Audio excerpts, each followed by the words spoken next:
Nous poursuivons notre thème, notre enseignement, donc la conduite de l'Église.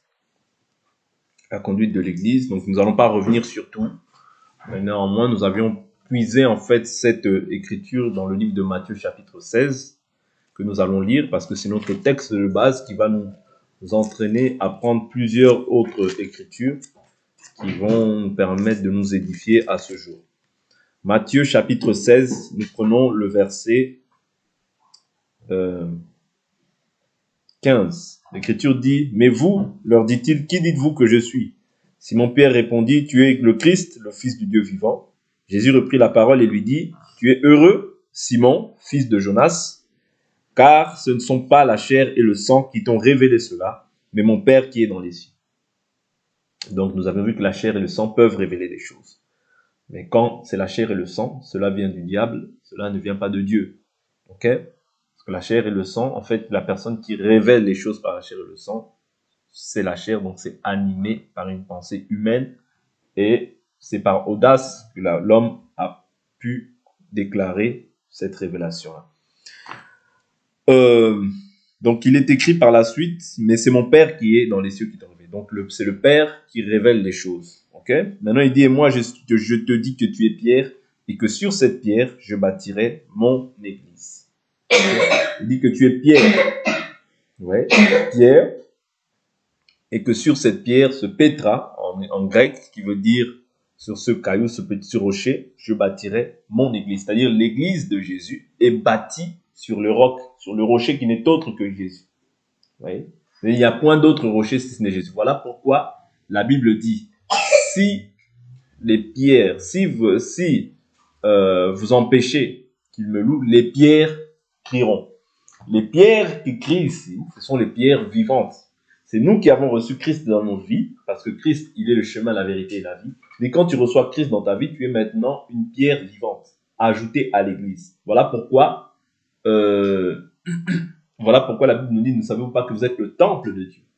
Oui, que l'Esprit de Dieu habite en vous. C'est-à-dire, nous sommes maintenant, lorsque nous nous réunissons comme ça, nous formons l'Église. Parce que la Bible nous dit, là où 2 ou 3 sont réunis en mon nom, je suis au milieu d'eux. C'est-à-dire que nous croyons que nous sommes des pierres vivantes. Si vous vous taisez, les pierres crieront. Or, une pierre, naturellement, comme ça, ne peut pas crier. C'est-à-dire, la pierre qui crie aujourd'hui, c'est toi et moi qui avons reçu le Christ. Nous crions, nous l'adorons, nous le célébrons, nous le glorifions. Vous voyez? À cause de sa bonté envers nous. À cause du salut qu'il nous a accordé. À cause de la faveur imméritée que nous avons reçue. Parce que la grâce, c'est une faveur imméritée. C'est quelque chose que tu ne devais pas obtenir. Mais Dieu t'a fait grâce, a trouvé bon de jeter les regards sur ta bassesse pour t'accorder cette faveur. C'est une faveur en fait. Okay? Donc, nul n'est question pour nous de pouvoir nous glorifier, nul n'est question pour nous de pouvoir nous enorgueillir, mais nous pouvons simplement lui rendre des actions de grâce à cause de cette faveur. Ok? Donc, il est écrit par la suite, et moi je te dis que tu es Pierre et que sur cette pierre je bâtirai mon église. Donc, c'est l'église de Jésus, pas l'église d'un homme. Ça, nous sommes d'accord jusqu'à présent. Et que les portes du séjour des morts ne prévaudront pas contre elle. C'est-à-dire que toi qui as reçu Jésus, tu es passé de la mort à la vie, des ténèbres à son admirable et glorieuse lumière. C'est-à-dire, les portes du séjour des morts ne prévaudront pas contre l'Église. Parce que l'Église, maintenant, ne passera pas par ce qu'on appelle le séjour des morts, mais passera par la vie. Parce que, c'est ce que nous dit la Bible. Je prends une écriture dans la Bible, pour ne pas toujours apporter des choses de manière verbale, et je veux vraiment pouvoir lire.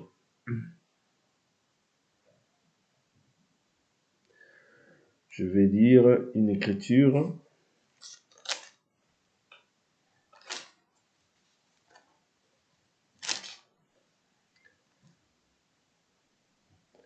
Donc je prends une écriture.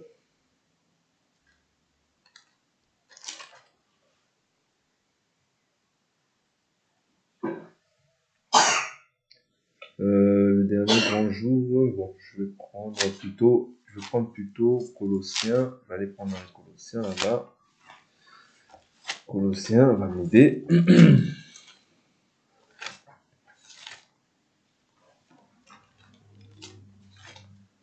Même je crois que c'est Éphésiens qui parle de ça. Je crois que c'est Éphésiens même qui parle de ça. Éphésiens, je crois, chapitre...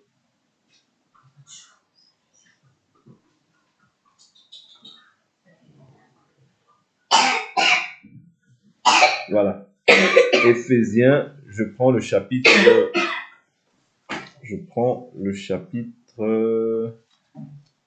5, chapitre 5, le verset 8. La Bible nous dit, autrefois, vous, en effet, vous étiez ténèbres, mais maintenant vous êtes lumière dans le Seigneur, marchez comme des enfants de lumière. Je vais prendre encore une autre écriture qui va être beaucoup plus explicite que celle-ci.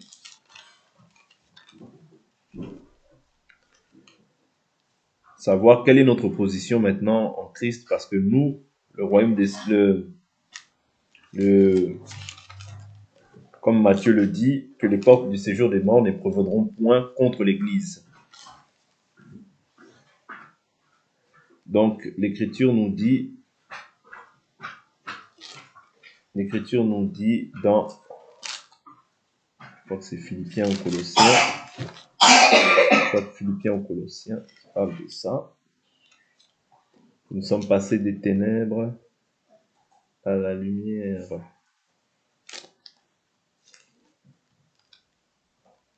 Prenons une écriture. Voilà. Il vous a maintenant... je prends Colossiens chapitre 1. Colossiens chapitre 1, prenons le verset 21. Et vous qui étiez autrefois étrangers et ennemis par vos pensées et par vos œuvres mauvaises, il vous a maintenant réconciliés par la mort dans le corps de sa chair pour vous faire paraître devant lui saint, sans défaut et sans reproche. Ouais, donc aujourd'hui, toi, ta position est... c'est-à-dire aujourd'hui tu es réconcilié par la mort dans le corps de sa chair. C'est-à-dire tu es réconcilié par la mort de Jésus. Maintenant, la Bible nous dit dans Colossiens chapitre 1 aussi verset 13, il nous a délivrés du pouvoir des ténèbres et nous a transportés dans le royaume de son Fils bien-aimé. C'est-à-dire qu'aujourd'hui, toi, les portes du séjour des morts ne prévaudront point contre toi, pas à cause de toi, pas à cause de tes œuvres. Oublie ça. Pas à cause de tes œuvres, mais à cause de la foi que tu as placée en Christ Jésus. Maintenant, ta vie est, c'est-à-dire que tu n'appartiens plus physiquement, tu es dans cette terre, mais spirituellement, tu n'es plus dans cette terre. Ouais, spirituellement, ta vie est cachée, tu as été transporté dans le royaume de son Fils bien-aimé. Voilà pourquoi maintenant, toi, tu ne verras plus la mort. C'est aussi simple que ça. Parce que tu as placé ta foi en Jésus, la mort ne peut plus maintenant agir sur toi parce que la vie a été manifestée en toi. Et comme la vie maintenant comme la mort a été engloutie par la vie, c'est-à-dire toi, tu ne verras pas la mort. C'est ça ta joie. Si tu meurs aujourd'hui, on peut pleurer à la manière des hommes, mais en fait, c'est-à-dire tu nous as précédés, en fait, dans le royaume. En réalité, c'est un gain. Mais bon, à la manière des hommes, les gens aiment toujours se lamenter. Mais en réalité, quand tu pars, c'est un gain. Ouais, tu as achevé la course selon Dieu. Peut-être selon les hommes, tu n'as pas achevé, mais selon Dieu, tu as achevé. OK? Donc, je prends encore les autres écritures qui vont nous aider. Donc, la conduite de l'Église, nous avions vu que c'était conduit par le ministère de la parole. Le ministère de la parole n'est pas un homme, dans un premier temps. Le ministère de la parole, c'est Jésus lui-même, mais c'est-à-dire qui se duplique, qui continue l'œuvre, qui poursuit l'œuvre au travers, en fait, du ministère, des ministres de la parole. Okay? Des ministres des individus. Okay? Parce que tout le monde a le Saint-Esprit. Mais, néanmoins, le Saint-Esprit communique des dons différents à chacun d'entre nous. Ce n'est pas tous les hommes qui sont appelés à conduire. Non, oubliez ça. Et ce n'est pas un don spirituel de 1 Corinthiens 12 qui peut diriger une église. Ça, faut oublier. Oh, j'ai la parole de connaissance, donc maintenant je suis prophète. Non. Tu peux avoir la parole de connaissance, tu peux avoir la prophétie, mais tu n'es pas prophète. Tu ne peux pas diriger pour autant. Celui qui dirige, c'est celui qui a le ministère de la parole, parce que Dieu lui donne la capacité de pouvoir maintenant diriger les brebis. Oui. Ok? C'est très important de comprendre ça, sinon les gens aujourd'hui vont commencer à se perdre dans leur raisonnement. Or, c'est pas ce que Dieu attend. C'est-à-dire avec Dieu, il y a des règles qui sont déjà établies. Quand Dieu fait quelque chose, il ne le fait pas dans le désordre, il le fait dans l'ordre.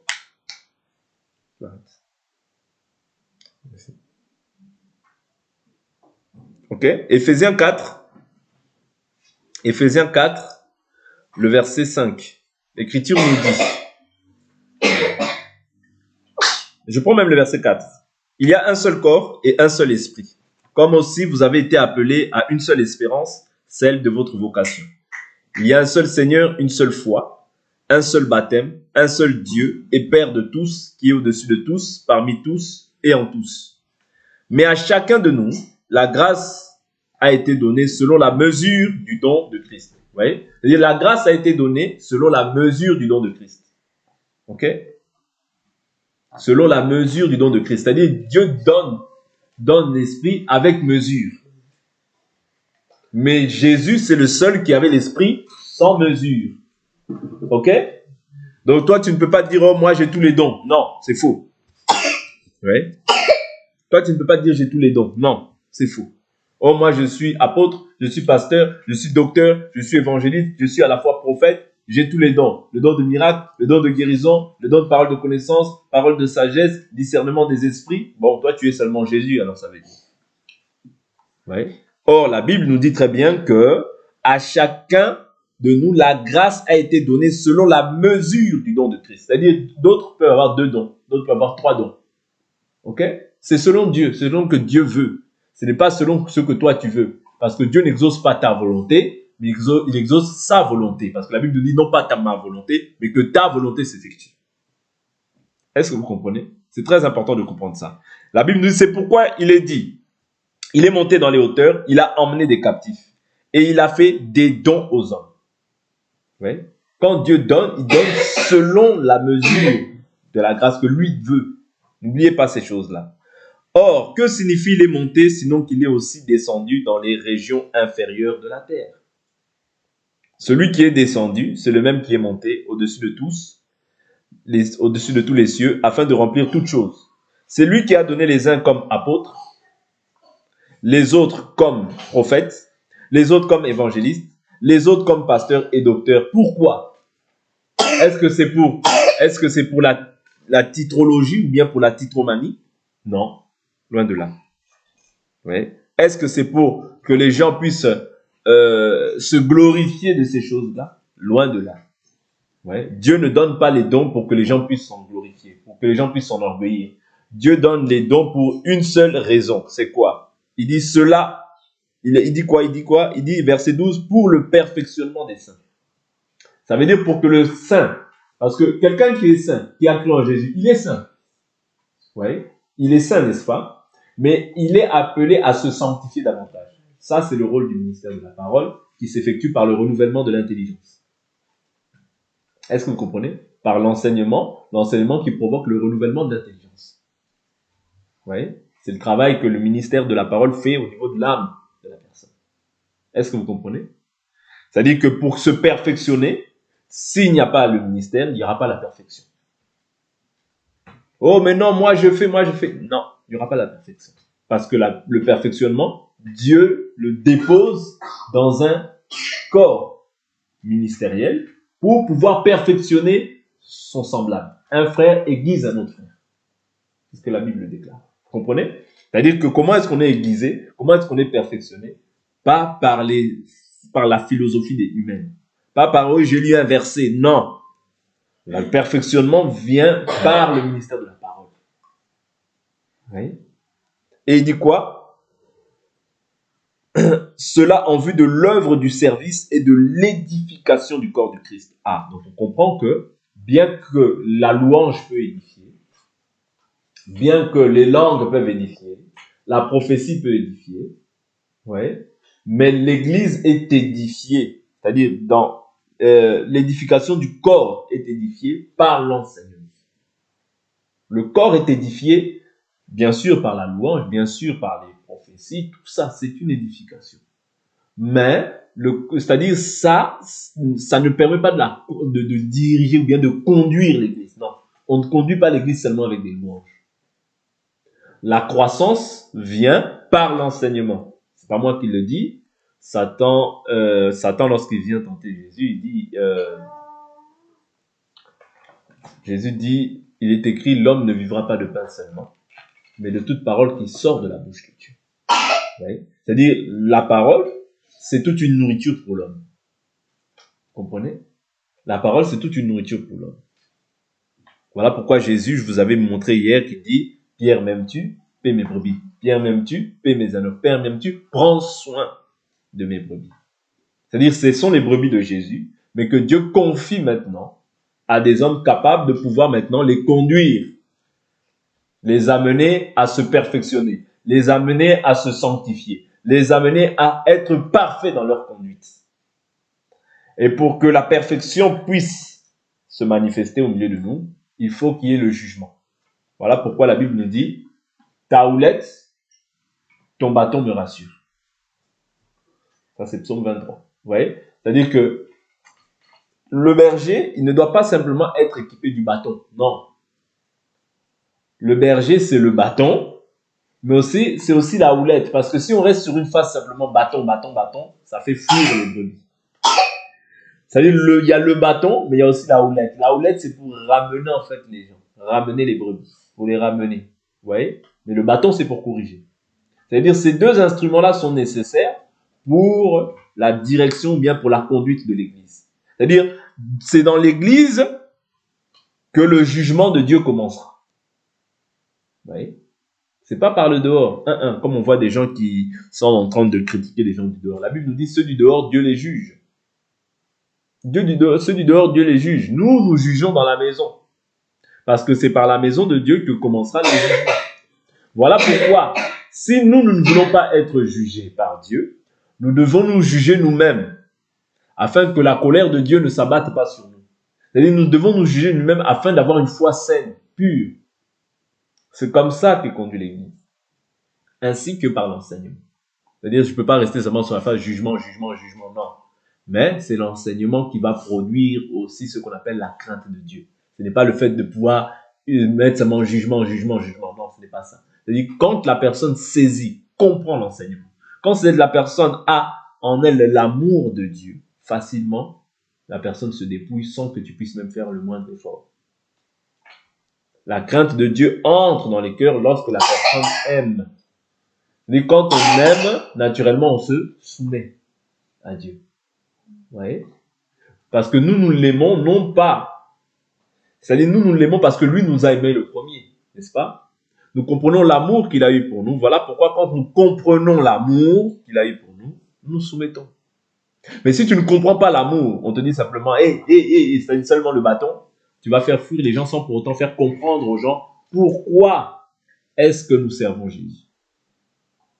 Est-ce que tu sers Jésus simplement par rapport à la puissance, par rapport au don? Si tu sers Jésus seulement pour ça, tu vas t'arrêter en chemin. Parce que quand tu ne verras pas ces choses-là s'accomplir, tu vas te décourager. Beaucoup de gens étaient venus dans Luc chapitre 10. Oh, les démons nous sont soumis en ton nom. Quand le Seigneur a dit, bon, l'heure vient maintenant où celui qui ne mange pas la chair et le sang n'a pas la vie. Vous voyez? C'est-à-dire que quand les gens ont entendu ça, ils sont partis. Mais Jésus connaissait ce qu'il avait choisi dès le départ. Vous comprenez? C'est-à-dire qu'on ne vient pas en Christ seulement pour ça. Ça, c'est des choses qui accompagnent. Et s'il n'y a pas gloire à Dieu, parce que ce n'est pas ça qui détermine mon salut. La conduite de l'Église est d'abord basée sur l'enseignement. Jésus, c'est ça les deux choses qu'il a dit. Il a dit, allez faire, première, la chose que l'Église doit faire, allez faire des nations des disciples. Pas son disciple, les disciples de Christ. Vous voyez? Et secondement, il dit, enseignez-leur à garder mes commandements. Et voici, je suis avec vous tous les jours jusqu'à la fin du monde. Ça dit que quand on a des disciples, ouais, on doit les former. C'est-à-dire, c'est l'enseignement qui doit primer. Quel enseignement? L'enseignement que les apôtres ont posé. Pas dans les enseignements qu'on voit aujourd'hui. Oh, les liens de famille. Oh, les hôtels. Oh, ta mère. Oh, ton père. Oh, ton grand-père. Si tu as ça, c'est parce que ton grand... Non. Lorsque Rachel n'enfantait pas, Jacob, est-ce qu'il a dit, c'est parce que dans la maison de ton père, on servait les dieux étrangers? Parce que tu as pris les dieux étrangers de ton père? Loin de là. Il a dit, suis-je Dieu pour t'empêcher de pouvoir enfanter? Vous voyez, il n'a pas parlé de lien. Il n'a pas parlé de, oh oui, comme chez ton père là-bas. chez Laban, tu avais pris ça. Donc, non, non. Il a dit, suis-je Dieu? Vous comprenez? C'est-à-dire que on doit, dans la conduite de l'Église, on doit veiller à ce qu'on enseigne. Voilà pourquoi Paul dira à Timothée, veille sur toi-même et sur ton enseignement. En agissant ainsi, tu sauveras et toi-même, parce que le salut, c'est d'abord pour soi-même, et ceux qui t'écoutent. C'est-à-dire, ceux qui t'écoutent, ils bénéficient en fait du salut par ceux qui écoutent, parce que le salut est déterminé par ce que tu écoutes. Est-ce que vous comprenez? Le salut, c'est par rapport à ce que tu écoutes. Si tu écoutes quelque chose qui est contraire à ce que la doctrine dit, ton salut est compromis. C'est comme une personne qui est sur le haut d'une falaise et qu'une personne tient comme ça en lui disant, bon, tu veux tomber. Vous voyez, c'est ça. Le salut que nous prêchons, il faut le retenir dans les termes dans lesquels nous l'avons enseigné, autrement on aura cru en vain. Or, si nous croyons, c'est-à-dire, tu ne crois pas pour croire. Non, il ne faut pas croire pour croire. Parce que Pierre a dit, nous avons tout abandonné. Qu'en sera-t-il de nous? Vous voyez? C'est-à-dire, il faut au bout d'un moment t'arrêter dans ta foi et te dire, non, est-ce que je suis sur le bon chemin? Est-ce que je crois bien? Parce que pourquoi j'aurais fait tout ça? Pourquoi je me serais privé de toutes ces choses-là? Paul dit quoi? Mangeons et buvons. Si Christ n'est pas mort et ressuscité, nous mangeons et buvons car demain nous mourrons. Vous voyez? C'est-à-dire que nous, si nous croyons, nous voulons nous assurer que notre salut est vrai, authentique, et que si je meurs aujourd'hui, je suis dans la paix. Mais comment est-ce que tu vas t'assurer de cela? C'est en demeurant, en fait, dans le véritable évangile et en évitant, étant dans cette chair-là, tu puisses ajouter, ou en évitant que tu puisses appuyer le mal. Parce que Dieu ne tient pas le coupable pour innocent. C'est-à-dire que quand toi tu vois l'injustice, ne dis pas que ça c'est juste. Parce que quand tu dis que c'est juste, et toi, et cette personne, Dieu les a en abomination. Vous voyez? C'est-à-dire que tu ne peux pas approuver des actes d'injustice. Non. L'injustice restera l'injustice. N'appelons pas le mal bien, ni le bien mal. Ne changeons pas les ténèbres en lumière, ni la lumière en ténèbres. Reste fixé, reste positionné par rapport à ce que tu crois. Parce que c'est ça qui détermine ton salut. Tu ne peux pas être ni chaud, ni froid quand tu es en Christ. Soit tu es avec Jésus, soit tu n'es pas avec Jésus. Celui qui n'est pas avec moi est contre moi. Celui qui n'assemble pas avec moi disperse. Vous comprenez? Le salut, ce n'est pas la compromission. C'est comme ça qu'on doit conduire l'Église. C'est-à-dire en veillant sur ceux qu'on prêche. En veillant sur les doctrines qu'on écoute. Et le ministre de la parole a pour mission d'être une sentinelle. C'est-à-dire que quand il voit le mal arriver, il doit crier. Le cri ici, ce n'est pas crier, ah, non. Il doit prêcher la parole afin que ce vent qui s'élève puisse être renversé, puisse être chassé. Est-ce que vous comprenez? Quand les faux enseignements viennent, le ministre aussi a pour rôle de pouvoir avertir l'Église afin que l'Église ne soit pas comment? Emportée à tout vent de doctrine. Ouais, non seulement enseigner, mais aussi dénoncer. Voilà pourquoi la Bible nous dit, ne prenez pas part aux œuvres infructueuses des ténèbres, mais plutôt dénoncez. Ouais. Mais moi, je ne m'attaque pas à la chair et au sang. Je ne m'attaque pas à des individus, parce que mon combat n'est pas contre des individus. Je peux dénoncer des pratiques, mais je ne viens pas comme d'autres font, citer les noms des gens, non. Après, tu vas avoir des problèmes, tu vas dire oui, non, mais c'est parce que, c'est le Seigneur. Le Seigneur avait dit qu'il y aurait la persécution. Le Seigneur avait dit qu'il y aurait la persécution. Oui, mais tu manques de sagesse. Ouais. À la fois, ajouter la sagesse. C'est-à-dire que même si je peux dénoncer des œuvres, par l'enseignement, les gens doivent comprendre, en fait, les œuvres que les gens manifestent. Est-ce que vous comprenez? Quand, par exemple, tu vois quelqu'un qui est là, à parler avec les anges.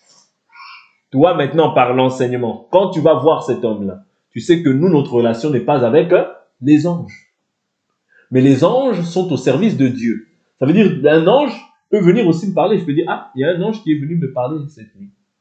C'est pas moi, c'est Paul.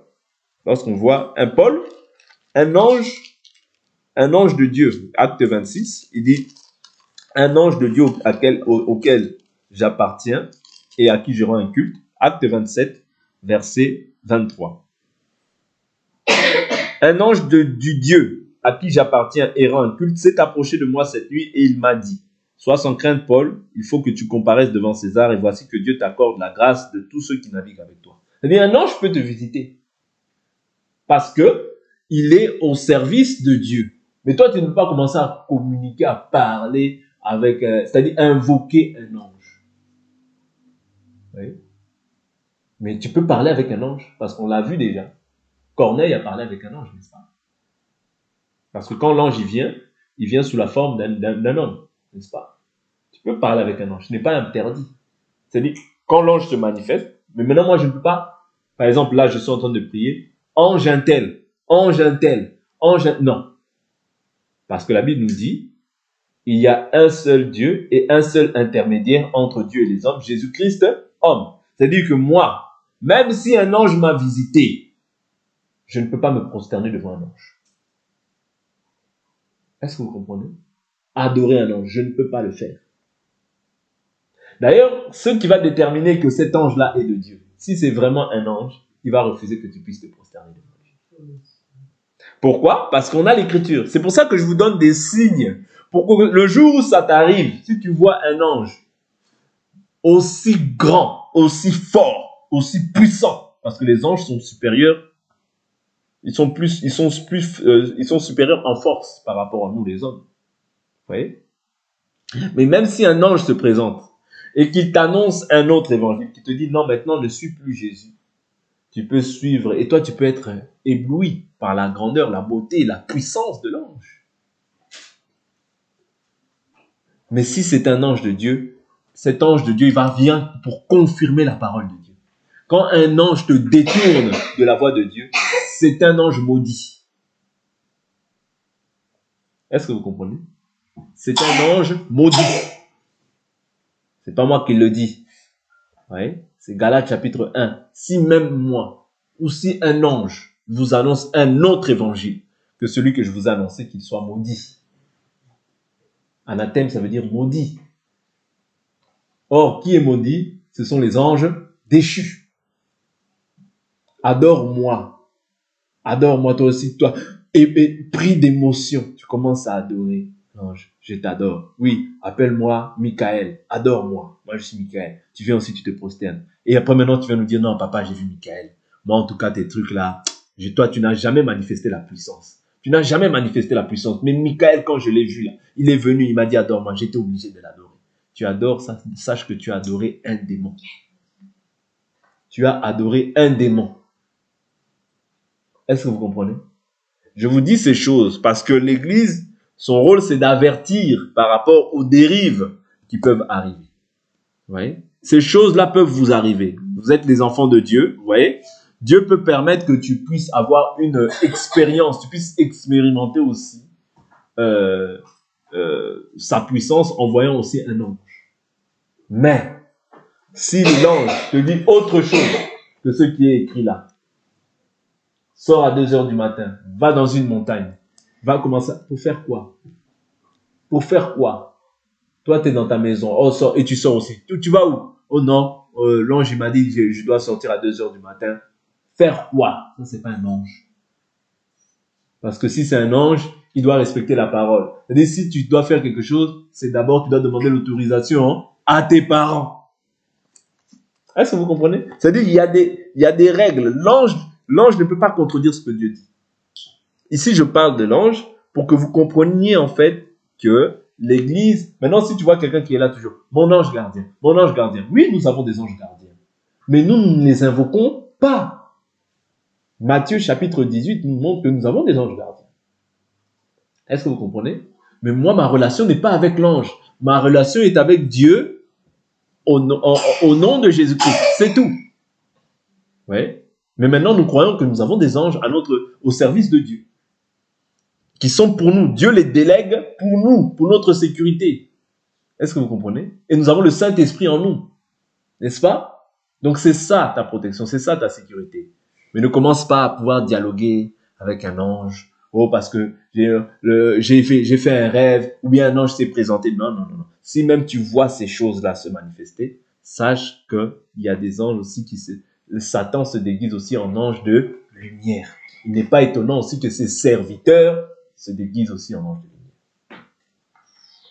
Faites attention à tout ce que vous entendez, à tout ce que vous recevez. Oui. Restons attachés à la parole. Restons attachés à la doctrine, même si c'est dur. Mais ce qui est dur, vous savez, quand on aime quelque chose, ou bien quand on aime quelqu'un, des fois on est dur avec cette personne. Pourquoi? Parce que on veut que cette personne-là se perfectionne, s'améliore. Mais quand on est laxiste, on laisse, oh bon, c'est pas grave, oh bon, c'est pas grave. En réalité, on ne porte pas d'intérêt à cette personne. Ce qui est rare est cher. Ça, c'est pas biblique, mais c'est un terme. Mais c'est aussi vrai. C'est-à-dire que quand les choses sont rares, c'est cher. Ça a de la valeur. Mais quand c'est quelque chose qu'on voit partout, ça n'a plus de valeur. Vous voyez? Donc, ce qui est rare, on doit le garder précieusement. Comme c'est rare, on le garde précieusement. On n'est pas là à faire n'importe quoi avec. Non, on le garde précieusement parce qu'on sait que cette chose-là est rare. Voilà pourquoi des fois on est dur avec vous. Mais on est dur parce qu'on veut que vous soyez des gens intègres. C'est-à-dire des gens qui se démarquent dans la société. Là où les gens peuvent se livrer au vol, toi non. Là où les gens peuvent se livrer à l'impudicité, toi non. Parce que Dieu n'a pas permis ça pour toi. Dieu t'a mis à part pour que tu sois une lumière qui brille dans le monde et qui condamne les œuvres des ténèbres. Je dis bien les œuvres, hein. Je ne dis pas les individus. Les individus ont toujours la possibilité de se repentir, mais les œuvres, on les condamne. Amen. On s'arrête là pour aujourd'hui.